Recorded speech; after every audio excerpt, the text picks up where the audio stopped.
It's a pleasure to have so many speakers on stage talking about this topic, which will be coming back in other of the sessions, in particular tomorrow tomorrow evening, when we will have the key panel that I mentioned before with Graham Maxton, John Stiglitz, Mafalda Duarte, and representative of Zurich and ING. So it's really a nice connection that we try to establish. Again, you can already submit questions to the Slido, hashtag PNexus, and then when the Q&A session comes, we will swap the screen to the questions.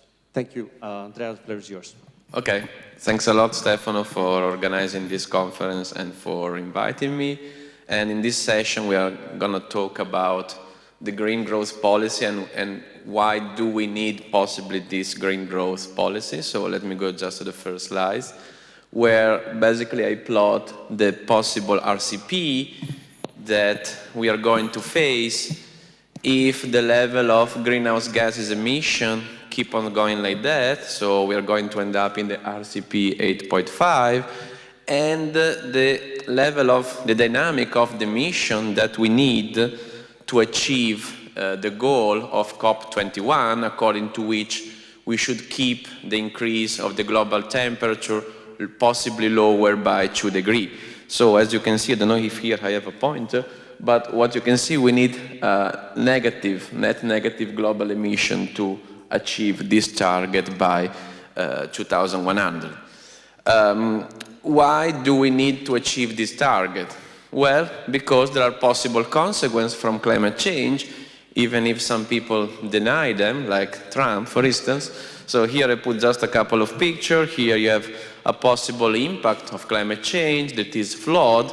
So here you have the flood that happened in New Orleans, but you have many examples even in Europe. And you can have drought, fire. We knew the fire from California. And here we have a nice example, which is not taken from Game of Thrones or from The Lord of the Rings, but is basically taken from the Italian vineyard in the last spring. So I don't know if you like Prosecco, but in the last spring there was a serious problem because it was not just a matter of increasing the temperature, but extreme variability in the temperature. So during the last spring, the Italian farmer had to put this fire to warm up the grapes. Otherwise, they would have lost all the grapes necessary to do the Prosecco that we like so much. So, given that possibly the cost of climate change can be huge and can also be exponentially growing, so they're going to increase faster and faster over time, we need green growth pathway. That is, we need to decouple growth from greenhouse gases emission and possibly to avoid carbon lock-ins. That is, situation where the economy is stuck using fossil fuel to produce energy and to lead GDP growth. And in that, the point of this session is, on the empirical side, to check possible instruments, to evaluate possible instruments like green bonds or the role of state investment bank. But on the theoretical side, the question that I will also ask to the speaker is, do we need new type of model and possibly macroeconomic model to study the impact of climate change and to account for policy necessary to achieve green growth? So let me go to the question. So the question that I want to ask to the speaker are, what are the special characteristics, the structural characteristics that macroeconomic model need to have to account for the possible catastrophic effect of climate change, and to conceive, to admit the possibility of green growth pathway. And once you set the stage for the emergence of this green growth pathway, which type of policy do we need to achieve it? How can we design and test this policy? Last but not least, from the empirical side, what are the type of green financial instrument that we can use to support, to foster green growth? And is there a special role for the state investment bank in achieve this green growth pathway?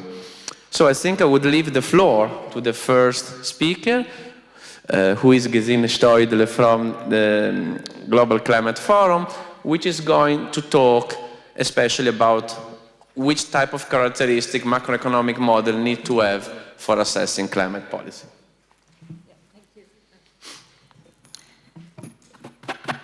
Thank you, Andrea. So I will start the presentation with the question, what is wrong with the standard economic models when it comes to green growth? And it's, so for assessing climate policies, usually computable general equilibrium models are used, and those are characterized by the fact that when you introduce climate policy, then you just introduce an additional constraint, and that leads to less optimal outcomes and to higher costs, of course. And usually they assume an optimal use of capital, which means that when you have additional investment, then you crowd out other investments or consumption. Then they often assume a labor market equilibrium, which means that they don't account for the possibility of involuntary unemployment. They have representative agents and thus assume away any coordination problems that might be there. And they assume usually complete financial markets. And that means that you are in the beginning, you are in some optimal equilibrium and you add additional constraints, and that means that by design you exclude the possibility that you have positive effects of climate policy. So you cannot really investigate the possibility of green growth because it's excluded in the first place. And Andrea asked what changes do we need? So from our experience with these kind of models, we would say that it's two things: the possibility to account for expectations of the actors. That means that you have some imperfect foresight in the model when you need expectations. And you need some kind of endogenous technical progress and directed technical change. I will show you two examples why I think that these mechanisms are important. The first is that we implemented those models in a standard computable general equilibrium model. It's called GEMI3, and it's one of the canonical models of the European Commission when they assess climate policies. And there we compared a baseline scenario or a reference scenario to a scenario with a 50% emission reduction target for the EU. We added model changes in the sense that we added learning by doing, some adaptive expectations, and an investment program. And what you can see here, is so the blue line is the reference scenario, and then I will only show you two cases. So this black bar is the case where we only added the emission constraint, and you see that the GDP is less than in the reference, and also the employment is lower. And then the last bar here is the scenario where we added all the model changes, and you see positive effects on growth and also on employment compared to the reference. So now you know how to hack a general equilibrium model, or a computable general equilibrium model. But these models are not models for economic growth. So here in GEMI3, in the reference scenario, the growth is exogenous to the model, and we only added things to account for corrections compared to the reference scenario. But what you would like to have is, of course, a growth model of the Ramsey type. And this is also something that we are working on. So we take a standard growth model and add three things. So one is learning by doing, as similar to what we did in GEMI3. So we assume that labor productivity increases with the capital stock. This is nothing that hasn't been done before. Then we add a labor market in the way that Roger Farmer suggested it. So it has search externality, and it displays a continuum of labor market equilibria of which one is chosen via expectations. And then we added directed technical change as suggested by Gemolo and others. And what we can do with this kind of model now, we can create an investment game in the game theoretical sense with two investors that can choose between two possible investment strategies. One would be what we call that, and then the brown and the green strategy. And the result is that we can have a structure where we have two Nash equilibria. One is Pareto superior, and one is more risky for the investors, and the other would be Pareto inferior, but the safer option for the investors. And this outcome is remarkable because this is a coordination game, and this is not the usual framing of the climate mitigation problem, because the usual framing of when it comes to climate mitigation is that we have to shoulder costly efforts today in order to avoid damages in the future. And game theoretically speaking, this is exactly the prisoner's dilemma, a well-known problem in game theory. For those that are not familiar, the story is there are two partners in crime and they get caught by the police. Now they have two options: either they remain silent or they give evidence. And if both remain silent, they cannot be convicted by all the charges and they get a lighter punishment than in the case that both give evidence. But this game has only one Nash equilibrium. That is that both remain silent because that both give evidence, because in the case that both remain silent, there's always an incentive for one of them to tell the truth. And then the story is that if one remains silent and the other gives evidence, then the one that gives evidence is released for turning state's evidence. And this is the usual framing when you talk about climate change mitigation. Then the analogy would be remain silent means cooperate and mitigate, and give evidence means not to mitigate. And then you assume that the best choice for everyone is not to mitigate while the others are mitigating. So framing the problem of climate change mitigation in this way means that you consider the main problem free riding, as in the prisoner's dilemma, and then the possible solutions would be to internalize the externality and to act via taxes, for example, via CO2 tax, or via punishments if you don't fulfill the treaties about mitigating. But our green growth model, which I showed in the beginning, and also the things that we did to GEMI 3 suggest a different game theoretic analogy here, and this is the analogy of the stag hunt. There the story is like there are two hunters and they can either bag a stag together or they chase a rabbit alone or a hare. And here the idea is for the stag you need two hunters to bag the stag, but a hare you can catch alone. So if both coordinate on hunting the stag, then they have a larger payoff.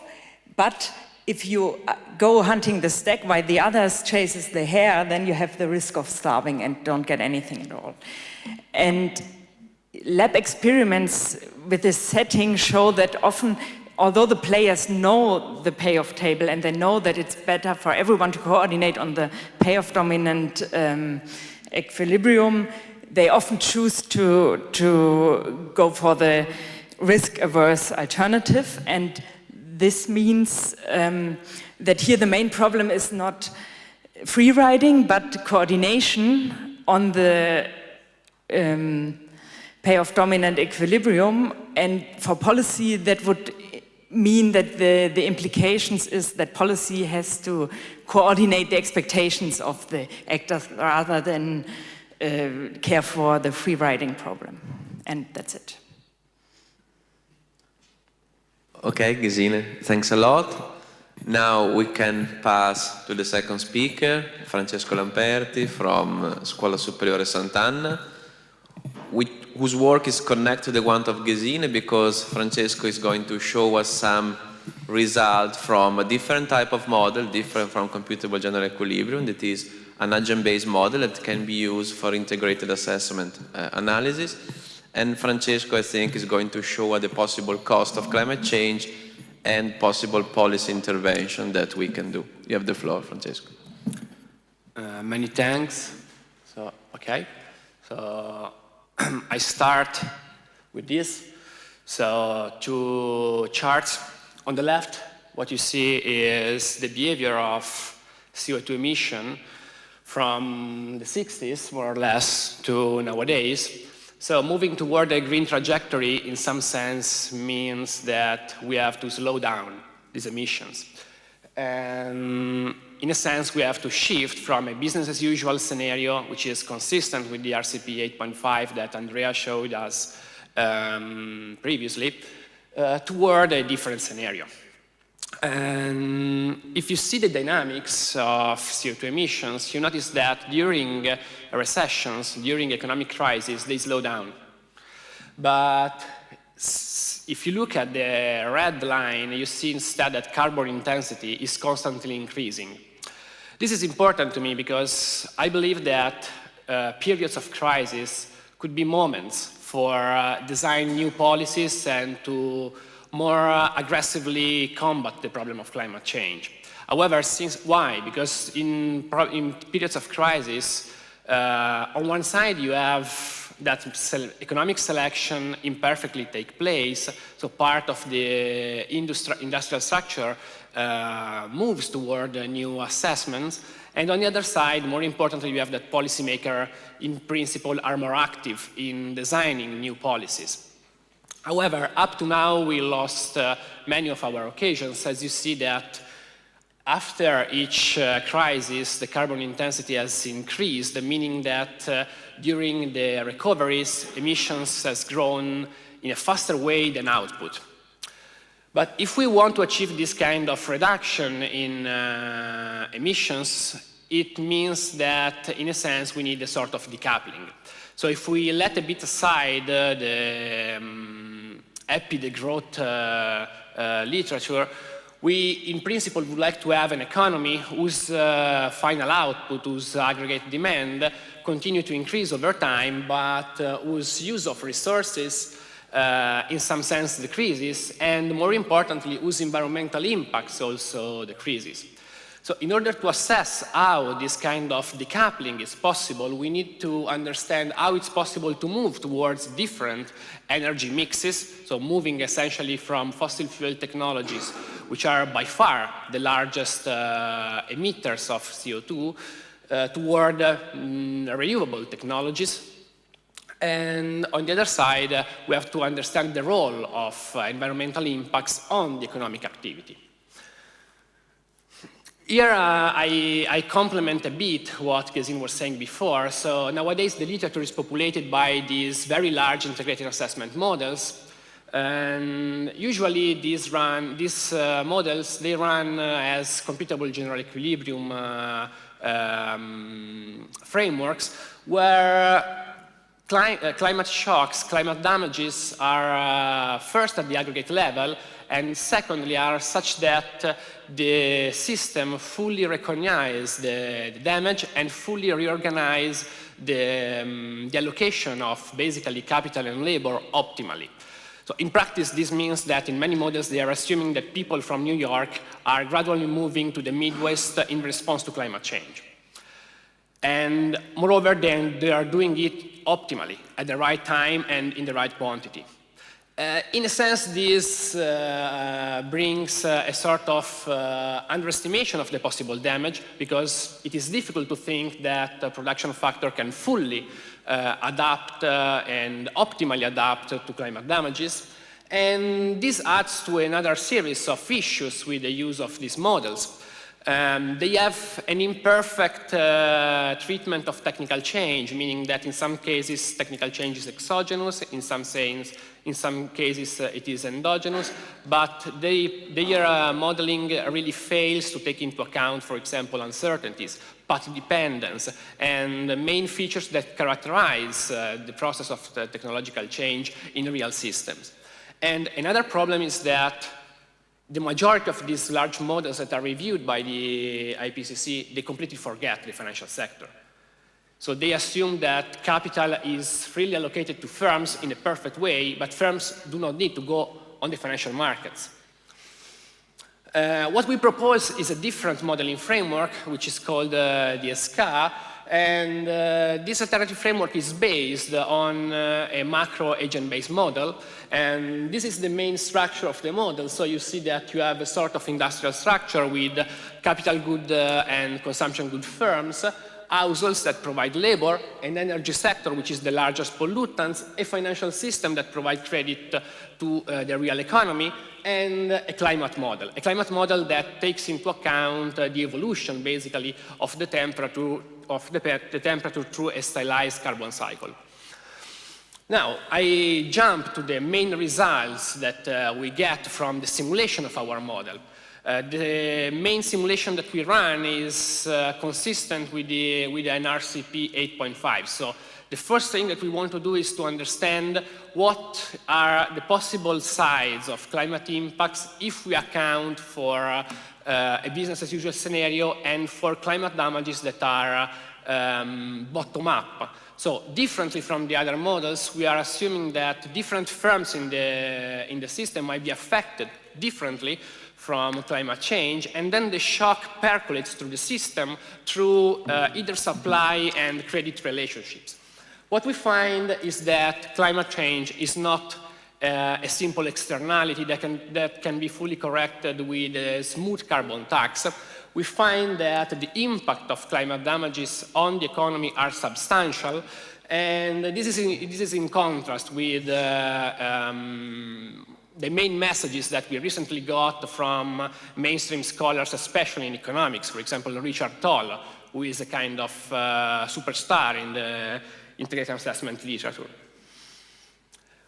We also have a model that produces two statistical equilibria, meaning that endogenously, without policy intervention, the model can change the energy mix and can produce two, let's say, steady states. In one case, only fossil fuel technologies are used. On the other case, the energy mix is dominated by renewable technologies. This is in absence of policy intervention. So the point of policy intervention will be understand how we can move from one equilibrium, let's say, to the other. However, before moving to these exercises, I would like to show you that a different modeling of the damages, so a bottom-up perspective on the climate damages, is important in order to understand what is the likelihood of these transitions. So if we think about climate damages as losses in labor productivity, you have that the likelihood of transition without policy intervention is about 20%. Instead, if you consider that climate change produces an effect which in the end increase the final demand of energy because we need to cool more and to warm up more, then you see that a sharp difference. You see that the likelihood of transitions drops to 7%. We have carried out other experiments trying to target capital shocks and inventory shocks and combination of the different channels. And what we see is that in order to have a shift toward green growth, we need to really understand in the different cases what are the channels through which shocks take place and exert their effect. Now I move finally to policies. And so what we did with the model is try to test two very stylized policies. On the left side, you see the effect of energy policies. So those are basically fossil fuel subsidies and taxes. And on the right-hand chart, you instead see the effect of carbon taxes. So what we find is that using these price-based instruments, if you want to increase substantially the likelihood of a transition, the size of intervention must be huge. So we are not thinking about a gradual intervention, we are thinking about give large amount of money to research in green technologies in order to have a nearly 50% of chances to move toward a green trajectory, a green growth trajectory. And on the other side, you see that carbon tax at current levels, so something close to 5, 6, 7 euro for a ton of of carbon is practically useless. So if we want to think about carbon pricing, the policy must be aggressive. So we need to really increase the size of the tax. This might be not completely politically acceptable, so maybe it's the time to think about a different type of policy intervention. So these are the main results that we got, and those are the references where you can find them. Thanks.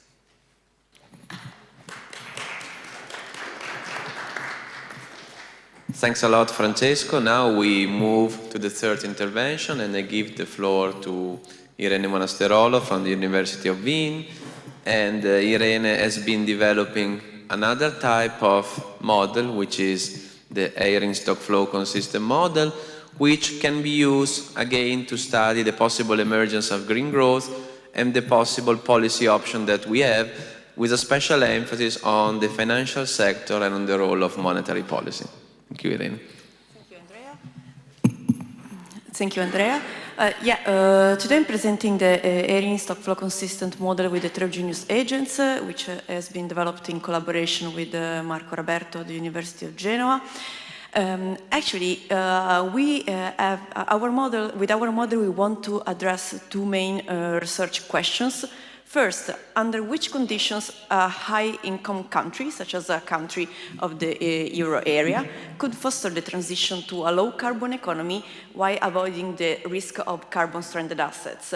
And in particular, we look at the potential role of unconventional monetary policies and new financial instruments, such as green bonds, on green investments, jobs, on the performance and stability of the credit market, and also at the distributional effects, in particular at income inequality and wealth concentration. Indeed, the second research question is to try to understand what could be the potential spillovers and externalities in terms of distributive effects and credit market performance and stability. We focus on unconventional monetary policies because, for instance, in the European Union, the European central banks kept fueling more than 2 trillion euros since the start of the quantitative easing. And however, recent results showed that the asset purchase of the central bank is not properly green. And in addition, we focused on the simulation of new financial instruments such as green bonds, and in particular green sovereign bonds, which have been introduced by France and Poland recently. And we considered the structural characteristics of the economy, in particular European economy, in the last decade, so low growth, low inflation, and low interest rates. What we found is that the central banks could effectively support the government by government greening policies by creating synergies if its monetary policies target if the monetary policies target sovereign bonds, which are conditioned to green investments.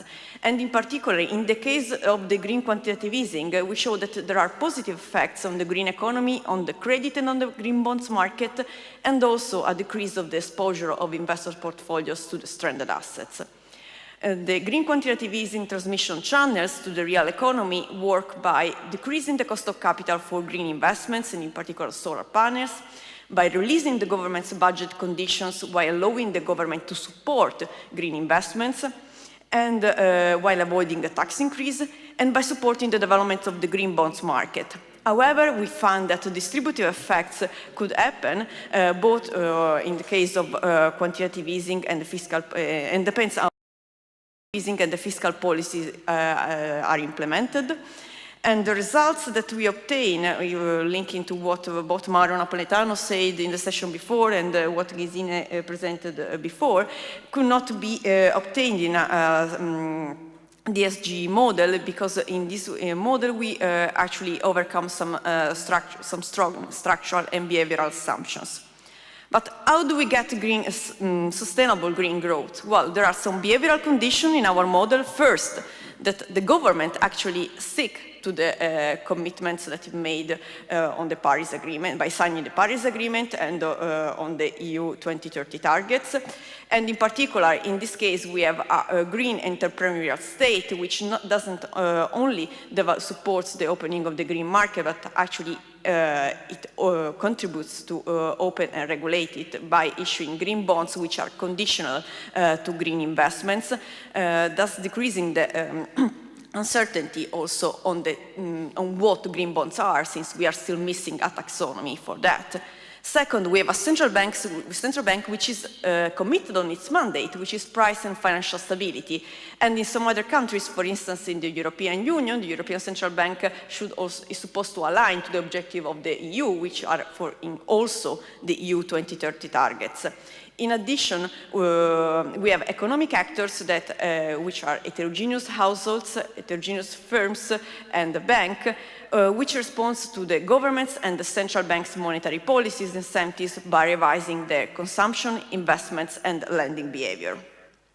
Further, we have some structural conditions, which means that the government issues green bonds to finance the subsidies for green capital purchase.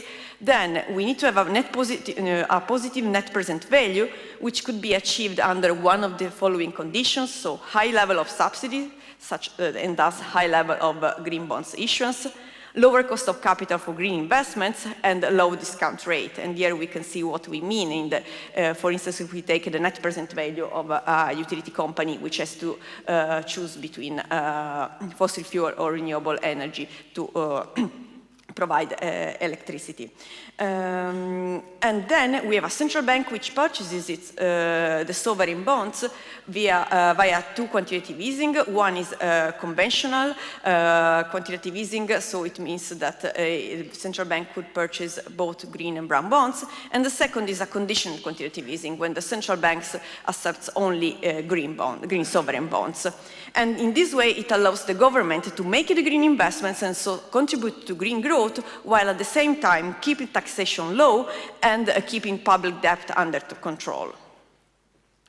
This model has some nice features and complementarity in relation to and in comparison with DSGs. So we don't have a single equilibrium, but we, in order to allow to see emerging and often unexpected macroeconomic dynamics and business cycles, we don't have representative agents, but we have heterogeneous agents, which are characterized by the lack of full coordination and full information. In particular, we have heterogeneous households in terms of their consumption and saving behaviors, but also in terms of access to financial markets and differential yields. And then we have green and brown capital and consumption goods, which differ for resource, intensity, skills, and R&D. We have endogenous policy shocks, and we have a distinction between credit, bond, and capital markets for funding green investments. This is a snapshot of the transmission channels and feedbacks within the model. In particular, in the case of the conditional green QE, we see that the QE affects the bonds prices and yields, and this affects the cost of capital, in particular for green investments, thus the level of investments, unemployment, the generation of renewable energy capacity in the economy, and eventually the level of sovereign debt. So here you have the results. What happens in terms of the green economy? Well, the green QE, which is the green scenario, actually pushes investments in solar panels the most, and the investments in solar panels actually mirrors the issuance of green sovereign bonds outstanding, that's showing that there is actually a conditionality of the bonds. At the same time, when the green economy grows, actually we have a faster decrease in unemployment. In terms of credit market, actually we see that the credit market performs better and in terms of banks' profits during the green quantitative easing because the green economy grows the most, so actually we have more demands for loans and more deposits. Our bank finances through endogenous money creation. However, this means that the new loans drive the bank's profits up, and also this influences the profits through the dividends channel. Also, we have an effect of wealth concentration in the bank, both during the unconditioned and conditioned QE, because actually the bank is the sole intermediary of the quantitative easing in our model. But most interesting, what we see is that actually with a green quantitative easing supported by, so where the central bank actually support governments' green policies, we have higher green growth, which provides fiscal revenues to the government, which in this case doesn't need to increase the tax rate to support the green investment. And this is also because the central banks pay back bonds coupon in the case of the green quantitative easing to the government, which issues the bonds. So the conclusion is, what we see is that actually under certain conditions, we could be green by design in a high-income country, in particular where the government and the central bank coordinate to play a role in the development of the green markets. In particular, in this case, we consider the use of green sovereign bonds under specific conditions, so that they are conditioned to the purchase of green capital.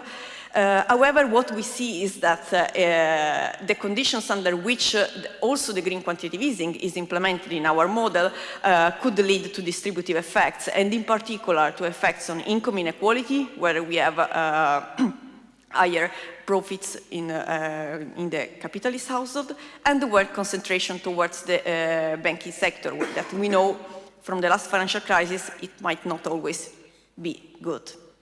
Thank you so much. Thank you, Irene. So, Irene, you mentioned green bonds, and now I leave the floor to Antoine Mandel from University Paris 1 La Sorbonne, who is going to provide a talk on the possible green growth policy from the perspective of the green bonds implementation. You have the floor, Antoine. Thank you, Andrea.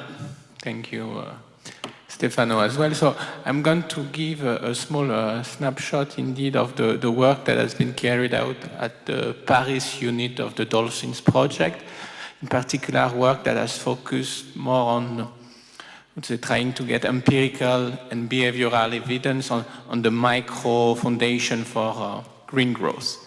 And to do that, we're going to focus specifically on trying to get an understanding of is there green growth specific investment decision, or does green or the green nature of an investment enter into consideration in an investment decision?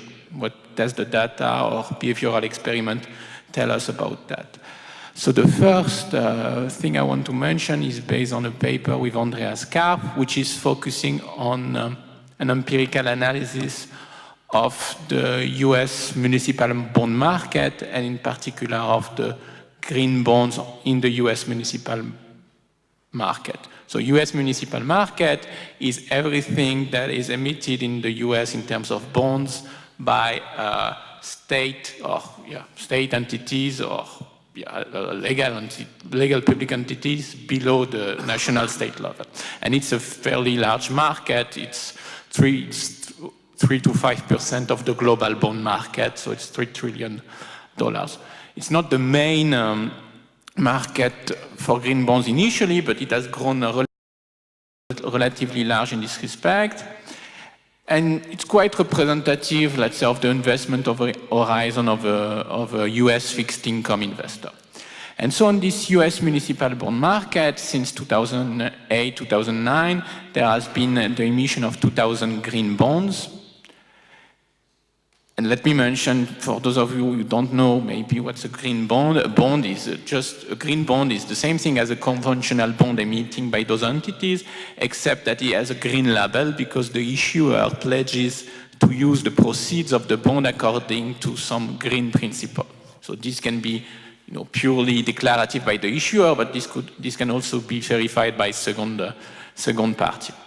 So on this US municipal market, there has been 2,000 green bonds emitted until today, and we have compared those 2,000 green bonds with the 30,000 conventional, so non-labeled as green bonds emitted by the same set of issuers, thanks to, let's say, the fact that the data about transaction on municipal bonds is public. So we have 2 million data points which correspond to a transaction on those green and non-green bonds by the same set of issuers, and on basis of this transaction data, which is also price data about the bonds, we want to try to understand, in terms, let's say, of behavior, if there is a green premium for the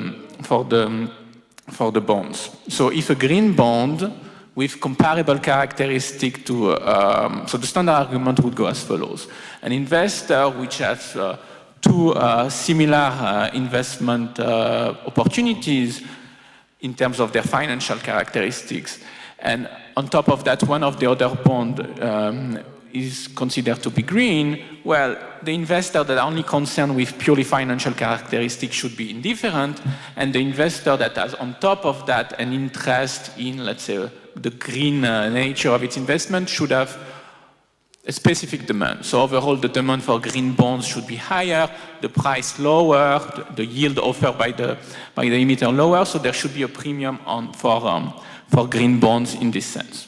And so, based on this data, we try to empirically evaluate this claim. So if you take, hopefully, you can see the graph. So if you take the data from an aggregate perspective, this claim seems to hold. So here you have what's called the yield curve, which gives you basically the yield, the market yield of a bond in function of the maturity on the x-axis. So of course, this is for a pooled sample of the bonds. The green line corresponds to the returns or the yields of green bonds, and the red line compared to considering the yield of a conventional bond. And if you look at this graph, well, you would say to yourself, well, the green curve is below the red curve, so there is indeed a premium on green bonds. And also, you see that this premium is that the curves are, this premium is increasing. So you could even claim that, in the long term, because the right-hand side is the long term, green bonds seem even more sustainable. So there is this agreement with the notion of green and long-term sustainability, so the premium is higher for long maturity. Now, the thing is that this graph, which is only taking aggregate data for a sample of 5 or almost 10 years now, and doesn't go into details about what are the specific characteristics of each bond, is very misleading. Because if now you do, and hopefully you'll be able to read, a quantitative analysis of the whole data set you have, that is basically you try to explain what's the yields of the bond in function of their fundamental characteristic on the one hand, and on the other hand, you want to, so that's basically what you do. And if you then do a comparison between the green and the conventional bonds equipped with this regression, what's not explained by the regression in terms of differences in yields between the green and the conventional bonds, so what's not explained by fundamental factor, is the true premium. Okay, and so if you do that over time, from let's say 2010 to 2016, and you try to understand in the difference that we observed in the previous slide, what explained by fundamental characteristic, and what's not explained by fundamental characteristic. And in particular, and also if you introduce dynamics, you have a much more complex that emerge. So first, and I'm talking here only on about the US municipal bond market, okay? Which is a representative market, but this doesn't apply to all the other markets. Let me give this caution here. So historically on that market, there was, first of all, a negative premium for green bonds, because green bonds were also in average of lower quality than, let's say, the average conventional bonds. So you had, let's say, minus 0.5 overall difference between the return of, in 2010, between the return of a green and a conventional bond. There was, let's say, roughly 0.5% that were explained by the fact that the green bond has lower credit characteristics than the conventional bond, and there was 1% that was unexplained. That was kind of the negative premium on green bonds, the cost, if you would say, of emitting a green bond. And throughout time, until 2016, you must also, what's not in this picture is that the bulk of emission is, the number of emission grows also over time. But over time, the average quality of green bonds on the US municipal market has considerably improved, which means that even in terms of fundamental, now they are better than conventional bonds. And through this evolution, the premium also became positive. So nowadays, you have higher quality green bond in average, so to say, and thus, I would say, and maybe this is a strong statement, thus you have a premium on green bonds. So this suggests, from my point of view, that the premium is not driven by the green nature of the bond, because green is supposed to be good in terms of protecting the environment or having those co-benefits. Now the premium has changed because green is now identified as a good financial product on this market, and it benefits from the reputation of being a good financial asset. So social influence and the reputation effects are probably fundamental in establishing, let's say, a premium for the green bonds, right? Just to mention very quickly, we have, if you want, complementary evidence on this effect, to use the work of my colleagues, Isabelle Boulourechev and other colleagues, on a lab experiment about the decision-making behavior. So this is an experiment about what's called trust to investment game, where basically you have two types of players, investors that can decide to transfer money to some entrepreneur, and then the entrepreneur gets a return on a certain project and can decide the amount of money he wants to keep for himself and the amount he wants to return to the investor. Of course, this is a repeated game, so there are reputation effects, so you're not going to run away with the money in the first stage. But here, on top of that, they introduced the fact that some of the entrepreneurs could also pledge to use some of the proceeds in a green way. And the idea was, okay, the green entrepreneurs are probably more trustworthy, so people should expect that, should invest more in this setting. And as a matter of fact, we get the negative result. The green entrepreneurs are indeed more trustworthy, but people go to the conventional investment first. So, if you want, the conclusion, I would say, from the point of view of what do we learn about the behavior from data and experiment on the behavior of people when it comes to investment decision, I would say is money talks, right? And so the green dividend is not factored in the price. What matters is the financial reputation of the assets. And now we are, let's say, there is an high-level expert group on sustainable finance that's talking a lot, in particular, about the certification of green bonds. From this little piece of research, I would say it's probably more important to establish the standard of quality of green bonds in terms of their financial credential than in terms of their green nature. And that I've already passed by my time, so I would stop here. Sorry for... Thanks a lot, Antoine. And we go straight to the last intervention from Björn Stefan, sorry for the remote control. And here we are going to observe another side from the financial instrument or from financial market that can help the transition and to green growth, and in particular Björn focus on the role of state investment banks. So you have the floor. Sorry, I forgot to mention it from University of Zurich, so you are playing at home, so to speak. Thank you, Andreas. So I'm at ETH Zurich, so right next door. It still feels home. And this is joint work with Tobias Schmidt and 2 PhD students of our group who are also here today. So I will talk about the impact of financial actors on one important sector of green growth, that's renewable energy. And as a starting point, I'd like to recall that green energy technologies, such as solar or wind, they have a cost structure which is quite different from many brown energy technologies. You don't need fuel, you need very little O&M. So these projects, they are overall very capital intense. And to get renewable energy competitive against brown alternatives, it has been instrumental in the past to get the capital expenditure, that's the red boxes there, to get them down. There has been ample research on how that happened. Many of you, I assume, know these learning curves on capital expenditure, like for solar PV, that's shown here.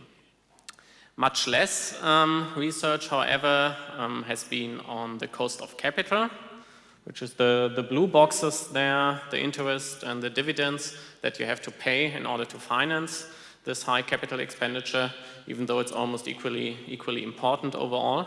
So our research focuses on the dynamic of these blue boxes, and I will present 3 snapshots on a result to that end. First, it's important to understand what are the financing structures used. Traditionally, power generation assets have been financed mainly on the balance sheet of utilities using conventional corporate finance, whereas renewables seem to rely much more on non-recourse project finance. We looked at that in detail for Germany, which is a country that saw a lot of both renewables and conventional power plants realized recently. And the results are on the left-hand side quite distinct. The renewable energies, they rely to a large extent on non-recourse project finance, especially solar PV, which is normally very low-risk project, modular, smaller projects, still almost exclusively use project finance. From an economic theory point of view, that's a bit counterintuitive, because the main motivation to rely on project finance is to have risky, large projects shielded away from your balance sheet to not contaminate core business, which doesn't really apply for these renewables. So we empirically tested alternative explanations, and we found that for renewables, it seems to play a major role that these projects are developed by different players than the energy sector before. So it's mainly new entrants, it's smaller companies that are growing rapidly, developing renewable energy projects, and they don't have yet a big enough balance sheet to foster these. So you need project finance. And if you need project finance, your cost of capital, they are project specific, and they depend a lot on the financial sector who structures these projects. So next, we looked at how the cost of capital for these project finance projects developed. In an InnoPath EU project, we have a data set on financing cost across countries and technologies. This is the example of Germany, cost of debt. And you can see that they reduced massively in basis points from around 600 to 140 for solar today. Part of the story is obviously quantitative easing. We heard about it before. The general government bond interest level went down, but also what comes on top for renewables. So the credit margin, which is technology specific, it went down significantly, about 80 basis points for solar. And I think that's very important for 2 reasons. First, because today the credit margins, that's a major part of the cost of capital for renewables. So in Germany, it's more than 70% now. And secondly, the changes in the overall interest levels, they go both ways. So we have a very low interest level now, but it can go up again. Whereas the credit margin, that mainly depends on the experience of the financial sector with this type of assets. So we assessed why this debt margin reduced, and there's two major effects. One of them is there's learning in the financial sector. So I think that relates to what Carlo Jäger also mentioned this morning. The banks got used to assessing risk of new technologies, so risk premiums can be reduced. They also got more used in standardizing processes, getting structuring costs, transaction costs down. And secondly, by creating track records and having more data and so on, you have whole new investor groups that go into new technologies, thereby increasing the competition for projects and reducing overall credit margins. So while this lighter blue box, the overall interest level might go up again, or likely will go up again, it's less likely there's this reduction in the credit margin due to learning in the financial sector will go up again. So why did this learning happen? What facilitates this learning? And here I will zoom into one reason that we heard a lot that it plays a role, and that also answers your third question on what's the role of state investment banks. We particularly look at green state investment banks. This is two examples, the KfW in Germany, the Green Investment Bank in the UK, which is publicly owned or initially publicly owned bank that are specifically set up with a mission to invest in and crowd in additional private investment in green technologies. And we asked the question, what's the role of these banks in facilitating learning and contributing to the evolution of the financial sector for green investments?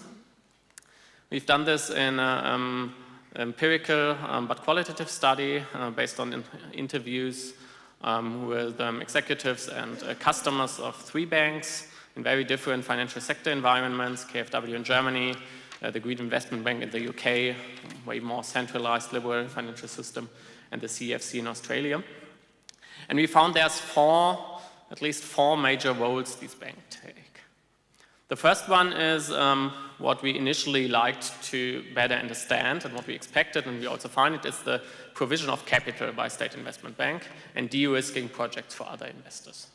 So it's direct funding to a certain amount at concessional rates, at commercial rates in some cases. This proved particularly important, for instance, in environments where regulation changed. There was a situation in Australia where the green energy support policies were redebated, and then private investors, they stepped back and the pipeline dried, and then CEFC could step in and keep the deals flowing until uncertainty was resolved and the private sector came back. So that's one role that's there. But also, and what came out of these more than 50 interviews that might be even way more important, there's a couple of roles that don't relate to direct capital provision, but are more evolutionary in their nature. The first being educational role of state investment banks. So by investing very early on in new technologies, these banks, they had no other choice but developing specialist internal expertise, how to assess risks, how to develop standards. There's the P50, P90 standards and so on for wind energy that came up that had been established as a standard. They haven't always been there. And this expertise then diffused to the general financial sector by employees moving on to the private sector, but also by standards being established. In some cases, very explicitly, KfW, they do a lot with on-lending with local saving banks, so they prepared tools and Excel standard spreadsheets that they gave these banks, so that's the educational role. Thirdly, we had a signaling role. That's something we classically see for development banks in developing countries. If the World Bank, if IFC, if they join a project, that's a signal, okay, there's somebody who understands these projects, so we can invest there as well. They will look after corruption and so on. And surprisingly, we also saw this in well-developed countries like Germany, the UK, and Australia. Because the state investment banks, they have the specialist expertise that sends a signal if they participate in the projects. And that crowds in additional investors. In some cases, then the state investment banks announced they would invest. A lot of private investors came, and then they pulled back and they didn't invest in the end. But just the signal that they would be willing to go there lowered the cost of capital. And finally, we see a first mover role of state investment banks. In the financial sector, and whoever's in investment knows that, it's always important to have a track record, to have data, to know that a certain turbine works, to know that a certain project developer is actually able to deliver the project and so on. And this makes it hard for new technologies and for new developers and also for new deal structures maybe. And often it was the state development banks like KfW and GIB that went first, that initially made projects in a new turbine type with a new project developer and so on, which then created a track record that later allowed other investors to come in again. So to conclude, I think my take-home message is financing conditions matter for green growth. For renewables, for instance, they matter way more than for non-renewable power generation. We saw that in the past, lower financing costs played an important role for making renewables cost competitive in some countries. And finally, important instrument for that, policy instruments, seem to be state investment banks. So we had some debate, I think, on different policy instruments. And I would argue that policymakers should consider state investment banks' explicit intervention in the financial and investment sector to be part of a policy mix for green growth. Thank you. Thank you, Bia.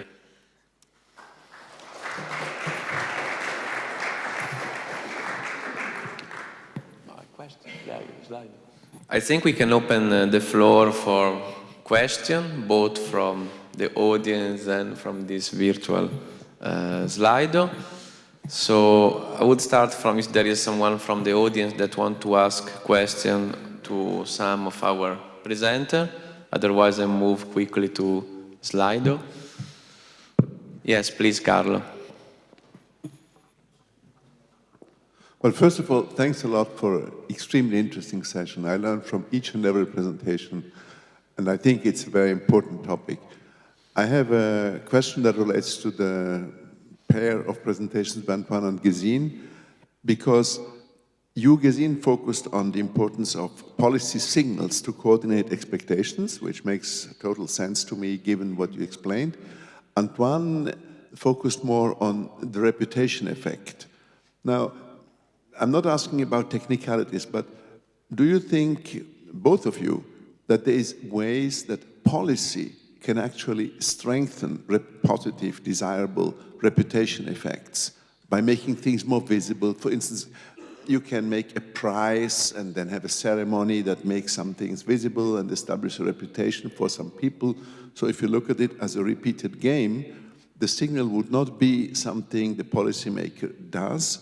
The signal would be some communication between the players so as to change the reputation of them. Not to putting this as an alternative. You just made me think about it.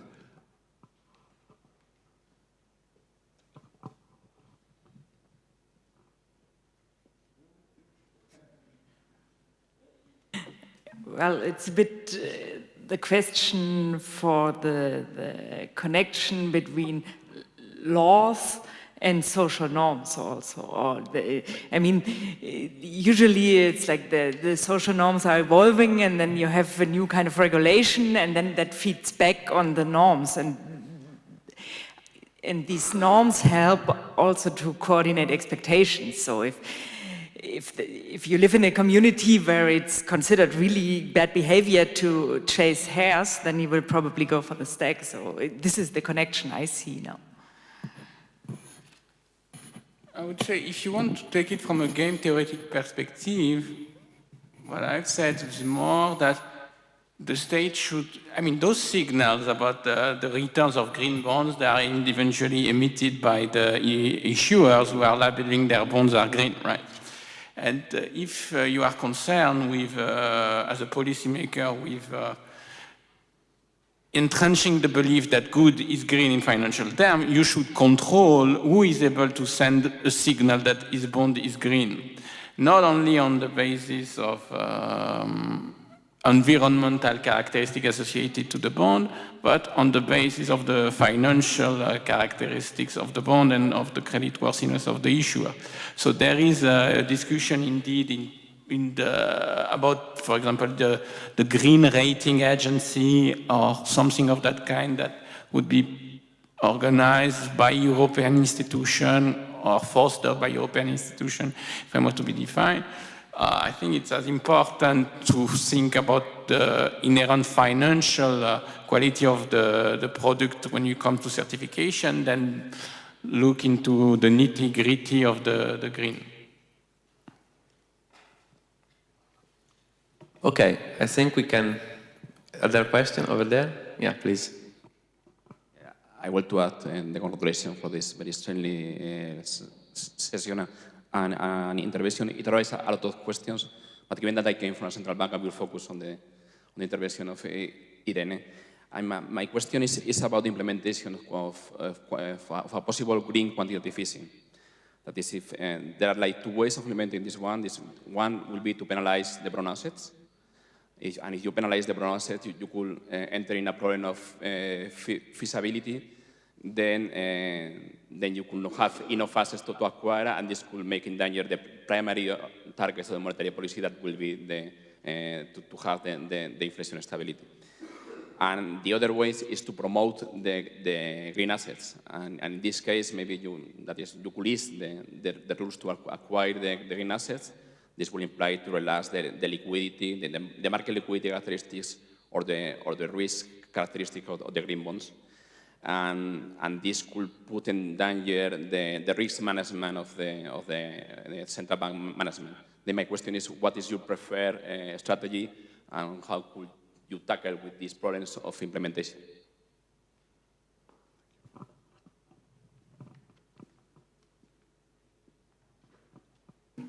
Yeah, thank you for your question. It's really timely, since in the last 2 weeks there have been discussion both on the introduction of a green favoring factor by Dombrovskis, and also recently by a brown penalizing factor by a totally different kind of proposal, like positive money. Well, actually what we show in the model is that the way in which you implement whatever you do matters, because there is no just one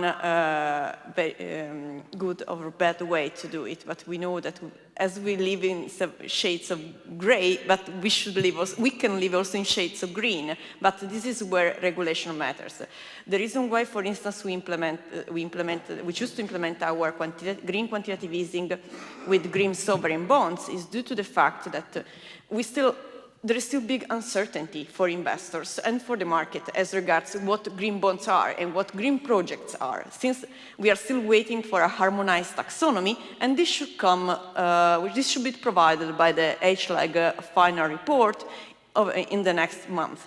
However, there is uncertainty, but we could already do something, and in particular the government and the central banks, so the main policymakers, and in particular the latter had the main impact and was the one which actually acted the most after the last financial crisis. They could already influence investors' expectations by saying, okay, what is a green bond? What do we mean with green bond? And in our case, the government issues green bonds, which are conditional to green investments, in particular green capital investments in solar panels. And what we see is that actually under specific condition of market transparent definition of the asset, the investors go on that direction. And this is but this is one side of the story. The other side of the story is that actually you need commitment. You need commitment to governments in terms of introducing in the very next years a stable and transparent and consistent set of policies. And actually you also need transparency on the financial market, because we were talking about introducing new instruments. We are talking about actually expanding the instruments in the financial market. But what we saw in the last financial crisis is that if we really want to increase the complexity in the market, and green increases complexity in the market, we need to have clear regulation and we need to have transparency. Otherwise, we risk, we know what we risk. Okay, thanks Irene. Let's move to Slido for a second. And I want to ask now I have changed, I don't know why, I wanted to ask a question that I pick up from Slido, but now it has disappeared, to Francesco about the role of uncertainty in the model that you are using, and if possibly Bayesian tool can help. Thanks for the question. The model we use is inherently stochastic, meaning that it really accounts for night and uncertainty in the decision-making of agents. And this is a feature that, in the end, makes that each run is different from the other. So one way to account for uncertainty is to really run many large Monte Carlo computational experiments in order to have a good understanding of the distribution of the possible outcomes. And then what we usually do is to run a sensitivity analysis on the inputs parameter in order to understand how these distributions changes in respect to changes to the input parameter. Think about standard exercises on climate sensitivity parameter in integrated assessment models. About Bayesian tools, it depends. I mean, there are a lot of possible Bayesian tools. For example, in speeding up the computation, it would be possible to use approximate Bayesian computations. In general, yes, that it really depends on the task that you want to perform and on which Bayesian tool you want to use. Okay, thanks, Francesco.